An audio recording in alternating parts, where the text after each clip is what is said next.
새날을 허락하신 하나님, 지난 밤도 주께서 지켜주시고 새로운 하루를 맞이하게 하시니 감사드립니다. 주의 말씀이 우리를 잠시라도 떠나면 우리는 세상의 죄 가운데 빠져서 헤매일 수밖에 없는 존재임을 고백합니다. 우리를 도우시사 오늘 하루도 빛 가운데로, 말씀 가운데로 걸어가는 하루 되게 하옵소서.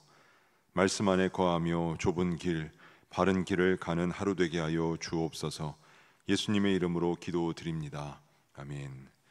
찬송가 384장 찬송하시겠습니다.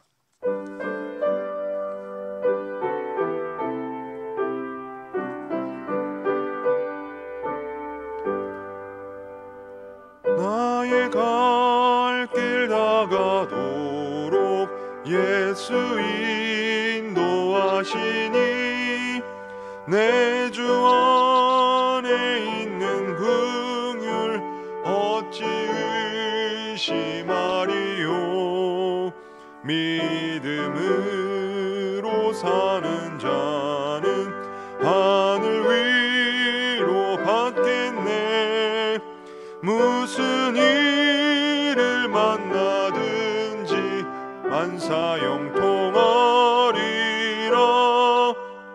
무슨 일을 만나든지 만사형통하리라. 나의 갈 길 다가도록 예수 인도하시니 어려운 일 당한 때도 족한 은혜 주시네. 심히 고단하고 영혼 매우 가라나 나의 앞에 반석에서 샘물 나게 하시네. 나의 앞에 반석에서 샘물 나게 하시네.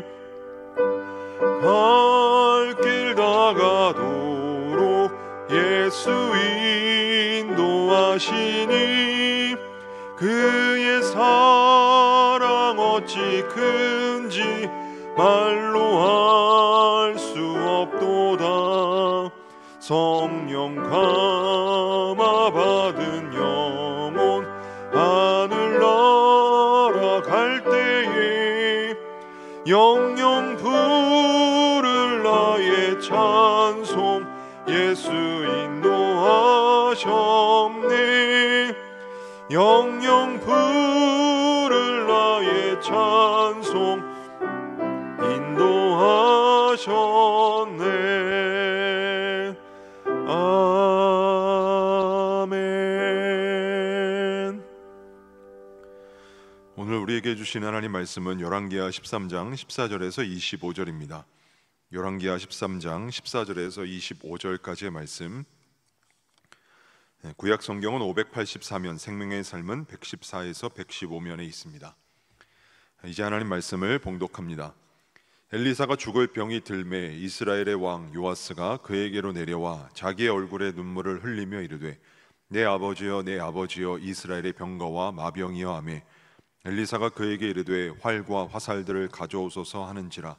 활과 화살들을 그에게 가져오매 또 이스라엘 왕에게 이르되 왕의 손으로 활을 잡으소서 하매 그가 손으로 잡으니 엘리사가 자기 손을 왕의 손 위에 얹고 이르되 동쪽 창을 여소서 하여 곧 열매 엘리사가 이르되 쏘소서 하는지라. 곧 쏘매 엘리사가 이르되 이는 여호와를 위한 구원의 화살 곧 아람에 대한 구원의 화살이니 왕이 아람 사람을 멸절하도록 아벡에서 치리이다 하니라. 또 이르되 화살들을 집으소서. 곧 집음에 엘리사가 또 이스라엘 왕에게 이르되 땅을 치소서 하는지라. 이에 3번 치고 그친지라. 하나님의 사람이 노하여 이르되 왕이 대여섯번을 칠 것이니이다. 그리하였더면 왕이 아람을 진멸하기까지 쳤으리이다. 그런즉 이제는 왕이 아람을 3번만 치리이다 하니라. 엘리사가 죽으니 그를 장사하였고 해가 바뀜에 모압 도적대들이 그 땅에 온지라. 마침 사람을 장사하는 자들이 그 도적대를 보고 그의 시체를 엘리사의 묘실에 들의 던지매 시체가 엘리사의 뼈에 닿자 곧 회생하여 일어서더라. 여호아스 왕의 시대에 아람 왕 하사엘이 항상 이스라엘을 학대하였으나 여호와께서 아브라함과 이삭과 야곱과 더불어 세우신 언약 때문에 이스라엘에게 은혜를 베풀며 그들을 불쌍히 여기시며 돌보사 멸하기를 즐겨하지 아니하시고 이때까지 자기 앞에서 쫓아내지 아니하셨더라. 아람의 왕 하사엘이 죽고 그의 아들 베나닷이 대신하여 왕이 되매 여호아스의 아들 요아스가 하사엘의 아들 베나닷의 손에서 성읍을 다시 빼앗으니 이 성읍들은 자기 붙인 여호아스가 전쟁 중에 빼앗겼던 것이라. 요아스가 베나닷을 3번 쳐서 무찌르고 이스라엘 성읍들을 회복하였더라. 이 말씀은 살아계신 하나님의 말씀입니다. 오늘 이 새벽 엎드림 새벽 기도의 자리에 나오신 성도 여러분들을 주님의 이름으로 환영하고 축복합니다. 엘리야 이후 정신적인 지주였던 이 엘리사의 죽음이 임박하게 되었습니다. 죽을 병이 들게 됩니다. 그러자 이 요아스 왕이 엘리사에게 다가옵니다. 엘리사를 향해 눈물을 흘리며 이렇게 말합니다. 내 아버지여, 내 아버지여, 이스라엘의 병거와 마병이여. 엘리사는 그런 요아스를 향해 활과 화살들을 가져오게 합니다. 그리고 요아스로 하여금 화살을 동편을 향한 창에 쏘도록 합니다. 요아스가 쏘자 이는 여호와를 위한 구원의 화살이라고 합니다. 그리고 왕이 아람 사람을 멸절하도록 아벡에서 칠 것이라 합니다. 이번에는 화살을 짚고 땅을 치라고 합니다. 요아스 왕은 땅을 3번 내려칩니다. 본문 말씀을 통해서 살펴볼 것은 이 엘리사가 죽을 병이 이르게 되었는데 그는 죽음에 이르는 순간까지 죽음에 대해서 두려워하거나 근심하지 않았다는 것입니다. 죽음 앞에 불안했다는 말씀이 없습니다. 일전에 이 엘리사는 수넴 여인이 죽은 그 아들을 살린 적이 있었습니다. 수넴 여인은 귀하게 여른 아들이 죽게 되자 엘리사의 침상에 눕힙니다. 그리고 엘리사를 찾아 갈멜산으로 가서 자신의 아들의 죽음의 사실을 알립니다. 여인은 엘리사와 함께 집으로 내려옵니다. 엘리사로 인해 아이가 7번 재채기를 하며 눈을 뜨게 됩니다. 그렇다고 한다면 이 엘리사는 자신의 죽을 병을 놓고 그때처럼 기도할 수 있습니다. 하나님께 부르짖을 수 있습니다. 그런데 그렇게 하지를 않습니다. 요한복음 20장에 보면 예수님이 부활하시고 제자들에게 나타나신 말씀이 있습니다. 19절 말씀인데요. 이날 곧 안식 후 첫날 저녁 때에 제자들이 유대인들을 두려워하여 모인 곳들의 문들을 닫았더니 예수께서 오사 가운데 서서 이르시되 너희에게 평강이 있을지어다. 말씀을 보면 제자들이 예수님을 잡았던 이 유대인들을 두려워합니다. 그래서 모인 곳의 문들을 닫았습니다. 단순히 문 하나를 걸어 잠근 것이 아니었습니다. 모인 곳의 모든 문들을 닫았습니다. 그만큼 그들은 지금 죽음에 대한 공포에 사로잡혀 있었습니다. 그런데 엘리사는 죽음 앞에 이 제자들처럼 공포에 질려 있질 않습니다. 오히려 죽음 직전까지 본인에게 맡겨진 사명의 모습을 감당하는 것을 본문을 통해 확인할 수 있습니다. 엘리사는 이 죽음 앞에서 자신의 이 죽음을 앞두고 살려달라고 부르짖지도 않았고 두려움에 갇혀있지도 않았습니다. 어떻게 이것이 가능했을까요?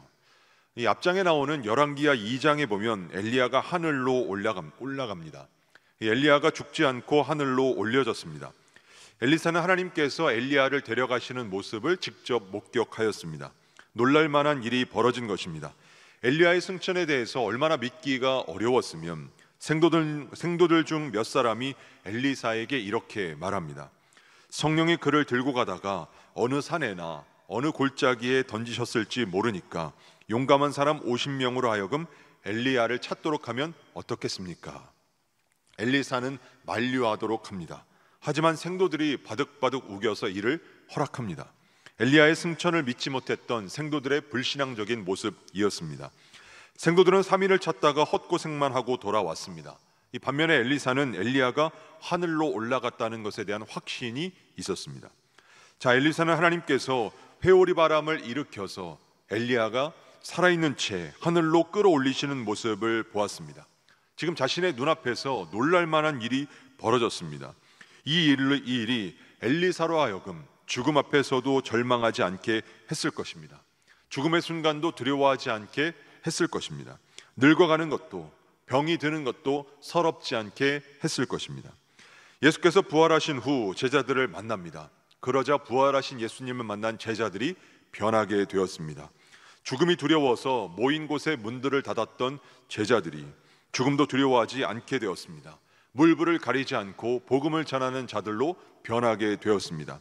엘리야에게 일어났던 상황을 통해서 엘리야의 죽음을 대하는 태도가 바뀌었던 것입니다. 죽음을 보는 눈이 바뀌었습니다. 삶에서 일어나는, 우리 가운데 일어나는 다양한 위기는 우리를 두려움과 절망으로 몰아넣습니다. 하지만 하나님께 소망을 둘 때 절망의 공포에, 그 두려움에서 벗어날 수 있게 됩니다. 두려움이 우리를 흔들 수 없게 됩니다. 바라기는 우리의 살아가는 삶 가운데 죽음이라는 막다른 골목에 다다른다 하더라도 하늘 소망으로 모든 무게를 감당하며 살아가시는 복된 삶을 누리실 수 있기를 주님의 이름으로 축복합니다. 두 번째로 살펴볼 것은 약함이 곧 강함이라는 것입니다. 엘리사가 죽을 병이 들었습니다. 이에 요아스가 죽을 병이 든 이 엘리사에게 내려가서 눈물을 흘리며 이렇게 말합니다. 내 아버지여, 내 아버지여, 이스라엘의 병거와 마병이요. 14절 말씀입니다. 엘리사가 죽을 병이 들매 이스라엘의 왕 요아스가 그에게로 내려와 자기의 얼굴에 눈물을 흘리며 이르되 내 아버지여, 내 아버지여, 이스라엘의 병거와 마병이여 하매. 이는 엘리사가 엘리야에게 한 말과도 같은 말입니다. 열왕기하 2장 12절 말씀인데요, 엘리사가 보고 소리 지르되 내 아버지여, 내 아버지여, 이스라엘의 병거와 마병이요. 아시는 바와 같이 요아스는 왕이었습니다. 때문에 그에게는 군대와 마병도 있었습니다. 7절에 보면 그의 아버지였던 여호아스 때의 군대는 마병 50명과 병거 10대와 보병 10,000명 뿐이었습니다. 한 나라의 군대가 이만큼이었다는 것은 그 나라의 군대가 얼마나 힘이 없는 군대였는지, 또한 힘이 없는 나라였는지를 보여주는 표현입니다. 이스라엘은 연약했습니다. 이때 엘리사가 병들어 죽음을 앞두게 되자 그에게 와서 눈물을 흘리며 이스라엘의 병거와 마병이여 라고 요아스가 말을 합니다. 그를 향해 당신이 우리나라의 군대였고 우리나라의 힘이었다라고 말하고 있는 것입니다. 여러분, 만약 이스라엘의 병거와 말이 엄청나게 많았더라면, 앞절에 나오는 말씀보다 더 많은 수의 병거와 마병이 있었더라면 요아스가 과연 엘리사를 찾아왔겠습니까? 죽어가는 엘리사를 보면서 그를 향해 눈물을 흘리며 이스라엘의 병거와 마병이라고 할 수 있었겠습니까? 그러지 않았을 것입니다. 그런데 안타까운 것은 요아스가 여기서 한 발 더 나가지 못했다는 것입니다. 수년 전에 한 방송의 연예대상에서 코미디 우수상을 수상한 그 개그 음원의 수상소감이 화제였던 적이 있습니다. 그 수상소감은 이러했습니다. 저에게 자랑할 만한 것은 십자가에서 흘리신 예수님의 피밖에 없습니다. 하나님께 모든 영광을 올려드립니다. 이는 예수님의 피와 그 예수님의 능력에 그 공로를 돌려드리는 아름다운 신앙 고백이었습니다. 자신이 그 자리에 설 수 있었던 것, 이 상을 수상하게 된 것은 하나님의 도우심이 아니라면 불가능했다는 것을 알았기 때문에 하나님께 모든 영광을 올려드린다는 그런 표현이었습니다. 이와 유사한 모습을 축구 경기에서도 쉽게 볼 수가 있습니다. 대표적인 것은 2002년의 한일 월드컵, 대한민국 대 포르투갈의 예선 마지막 경기입니다. 박지성 선수의 왼발 결승골로 대한민국은 이 사상 첫 월드컵 16강에 진출하는 감격을 맛보게 됩니다. 16강 진출을 확정짓는 휘슬 소리가 장내에 울려 퍼지자 벤치에 있는 모든 선수들이 그라운드로 뛰어나가 땀투성이가 된 선수들과 뒤엉켜 끌어안습니다. 경기 내내 울리던 함성과 응원 소리는 더욱 열광적으로 퍼져나갔습니다. 바로 그때에 아수라장이 된 그런 상황 속에서 흥분을 가라앉히며 잔디에 무릎을 꿇고 동그랗게 삥 둘러앉아 먼저 하나님 앞에 기도했던 그런 선수들의 모습이 카메라에 포착이 되었습니다. 16강 진출의 영광을 자신들이 그간 흘렸던 땀과 수고에 돌리는 것이 아니라 하나님께 드리는 것이었습니다. 그 모습이 세계적으로 방송이 되었습니다. 이 선수들도 엔트리에 이름을 올렸던 20여 명의 다른 선수들과 함께 16강 진출이라는 엄청난 쾌거를 누리고 싶은 마음이 왜 없었겠습니까? 그런데 그보다 먼저 하나님께 영광을 올려드린 것입니다. 16강 진출에 진한 감동의 그 순간을 기도로 하나님과 함께한 것입니다. 그런데 문제는 무엇인가? 사람들이 이들 유명인들의 모습을 통해 하나님을 집중하지 않는다는 것입니다. 그 사람들을 집중하며 그 사람들을 지켜 세울 뿐이었습니다. 모세는 애굽에 10가지 재앙을 내렸던 인물이었습니다. 200만 명에 육박하는 이스라엘 백성을 430년 동안 속박했던 애굽에서 확정해서 그 해방을 시킵니다. 지팡이 하나로 홍해를 가르고 이스라엘 백성들을 구원하였습니다. 쓴물을 생수로 변화시킵니다. 아침에는 만나가, 저녁에는 메추라기가 진에 덮였습니다. 반석을 쳐서 물이 나게 하였습니다. 자신이 두 손을 들면 이스라엘이 아말렉과의 전쟁에서 승리를 하게 되었습니다. 하나님께서는 모세를 통해서 율법도 주셨습니다. 모세가 만든 놋뱀을 쳐다본 불뱀에 물린 자들은 나음을 얻게 되었습니다. 모세는 하나님과 대면하던 사람이었습니다. 전혀 예상하지 못한 시점에 이와 같은 탁월한 일들을 했던 모세를 이스라엘 백성들이 잃게 됩니다. 따라서 이스라엘 백성들은 자연히 불안하고 두려웠을 것입니다. 모세를 통해 하나님을 쳐다보지 않고 모세 자체를 집중했던 사람들은 이 모세의 잃어버리게 되는 이 순간 앞에서 극히도 두려웠을 것입니다. 앞날이 막막했고 영적인 패닉에 빠졌을지도 모르겠습니다. 이들에게 모세가 없는 여정은 상상할 수도 없는 일이었습니다. 이스라엘 백성들의 마음은 비통함 가운데 탄식하였을 것입니다. 하지만 이스라엘의 지도자는 모세도 아니었고 여호수아도 아니었습니다. 출애굽을 한 것은 모세가 한 것이 아닙니다. 손도 대지 않았던 홍해가 그들 눈앞에 갈라졌지만 이 역시 모세가 한 일은 아니었습니다. 구름기둥과 불기둥을 나타낸 것 역시 모세가 한 일이 아니었습니다. 출애굽의 역사나 홍해를 가른 사건이 마치 모세의 힘으로 한 것처럼 보일 수 있습니다. 그러나 그렇지 않습니다. 하나님께서 하신 일이었습니다. 때문에 이스라엘 백성들은 모세를 통해서 하나님을 볼 수 있어야 합니다. 하나님을 주목할 수 있어야 했습니다. 하나님만을 의지할 수 있어야 했습니다. 그런데 그러질 못했습니다. 엘리사는 능력을 지녔던 하나님의 종입니다. 하지만 엘리사의 능력은 자신의 능력이 아니었습니다. 하나님께서 그에게 주신 능력이었습니다. 하나님은 엘리사가 아니라 누구에게도 그런 능력을 주실 수 있는 분이시고 그러한 사람을 사용하실 수 있는 분이십니다. 또한 하나님으로부터 그런 능력을 받기만 하면 그 누구도 엘리사보다 더 큰 능력도 발휘할 수 있습니다. 즉 엘리사의 능력은 엘리사에게 있던 것이 아니라 하나님께 있던 것이었습니다. 따라서 요아스는 엘리사의 죽음 앞에서 자신의 민족과 백성들을 이 순간까지 인도하신 분이 하나님이심을 볼 수 있어야 했고 고백해야 했습니다. 사람을 주목하는 것이 아니라 사람을 통해 역사하시는 하나님을 주목해야 했습니다. 사랑하는 여러분은 무엇을 그리고 누구를 주목하며 살아가십니까? 사람을 통해 역사하시는 교회를, 그 사람을 통해서 일하시는 그 하나님을, 그 너머에 계신 진리 되신 주님을 주목하며 살아갈 수 있어야 합니다. 바라기는 모든 상황을 이끄시는 주님을 주목함으로 주목해야 할 대상을 놓치지 아니하고 어떤 상황 속에서도 하나님께만 시선을 두며 살아가는 복된 저와 여러분 되실 수 있기를 주님의 이름으로 축복합니다. 기도하겠습니다. 역사하시는 하나님, 우리가 의지했던 대상이 사라질 때 너무나 불안하고 두려울 수밖에 없습니다. 하지만 하나님께서 사용하신 어떤 대단한 인물이 이 땅에서 사라진다 하더라도 하나님의 사역은 또 다른 인물들을 통해 변함없이 이루어 가시는 분이십니다. 그러기에 모세가 사라져도, 여호수아가 사라져도, 엘리사가 사라져도 하나님으로 인해 근심하지 아니하게 해 주시고 하나님만을 끝까지 의지하며 더욱더 믿음의 담대함 가운데 거하는 삶을 살아가게 하옵소서. 원로 목사님을 통해 신체의 모든 기능이 원활하게 활동하게 하셔서 건강을 온전히 회복하게 하옵소서. 허요한 담임 목사님을 붙들어 주시사 목사님을 통해 곤경에 처한 이들을 붙들어 주시고 짓눌린 모든 사람을 일으켜 세워 주시옵소서. 장마로 인해 삶의 터전을 잃어버린 이들을 기억하사 불쌍히 여겨 주시고 위로하여 주시옵소서.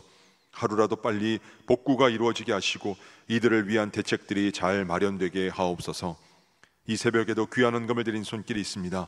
드린 모든 물질이 벳세다 들녘에서 드려진 오병이어 같게 하셔서 쓰고도 남음 있는 능력이 나타나게 하여 주옵소서. 예물 드린 이들에게 더 큰 감사의 제목이 넘치도록 축복하여 주시고 예물이 쓰이는 곳곳마다 주의 나라의 확장이 일어나게 하옵소서. 이 새벽에도 각자가 가지고 나온 기도의 제목이 있습니다. 그 기도마다 믿음으로 간구하게 하시고 응답하여 주시옵소서. 예수님의 이름으로 기도드립니다. 아멘. 하늘에 계신 우리 아버지의 이름을 거룩하게 하시며 아버지의 나라가 오게 하시며 아버지의 뜻이 하늘에서와 같이 땅에서도 이루어지게 하소서. 오늘 우리에게 일용할 양식을 주시고 우리가 우리에게 잘못한 사람을 용서하여 준 것 같이 우리 죄를 용서하여 주시고 우리를 시험에 빠지지 않게 하시고 악에서 구하소서. 나라와 권능과 영광이 영원히 아버지의 것입니다. 아멘. 우리 이 시간 기도하실 때 나라와 민족과 교회를 위해, 그리고 오늘 말씀을 놓고 계속해서 기도의 자리로 나아갑니다.